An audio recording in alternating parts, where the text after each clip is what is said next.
আজকে আমি বানাবো চিকেন কষা। এর জন্য নিয়ে নিলাম পেঁয়াজ ও টমেটো কুচি, আদা বাটা ও রসুন বাটা। মশলা হিসাবে নিয়ে নেব এলাচ, লবঙ্গ, দারচিনি ও গোলমরিচ। সাথে পেস্ট করে নেব কাজু, আমন্ড বাদাম, পোস্ত ও চালমগজ। পেঁয়াজগুলোকে আগেই ভেজে তুলে নিয়েছিলাম।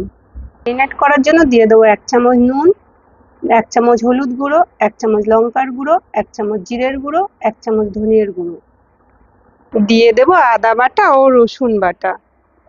এরপরে দিয়ে দেব বানিয়ে রাখা পেস্টটা। ভালোভাবে নাড়িয়ে ছাড়িয়ে এর মধ্যে পেঁয়াজ ভাজাগুলো দিয়ে দেব। দিয়ে দেব পরিমাণ মতন ঘি আর বড় চামচের 2 চামচ তেল।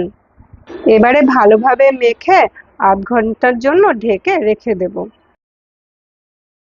তেল গরম হতেই দিয়ে দেব গোটা গরম মশলা, 2টো তেজপাতা ও জিরে। এবারে এগুলোকে ভালোভাবে ভেজে নিয়ে চিকেনটা ঢেলে দেব। ভালোভাবে নাড়িয়ে চাড়িয়ে দিয়ে দেবো এর মধ্যে 1 কাপ দুধ। এবারে আমি আধ ঘন্টার জন্য বসিয়ে রাখবো। দেখুন কালারটা কত সুন্দর এসছে না। এবারে দিয়ে দেবো গরম মশলা। রেডি আমার চিকেন কষা। চিকেন কষার নতুন এই রেসিপি আপনাদের যদি ভালো লাগে অবশ্যই কমেন্টে জানাবেন। দেখা হচ্ছে পরের ভিডিওতে।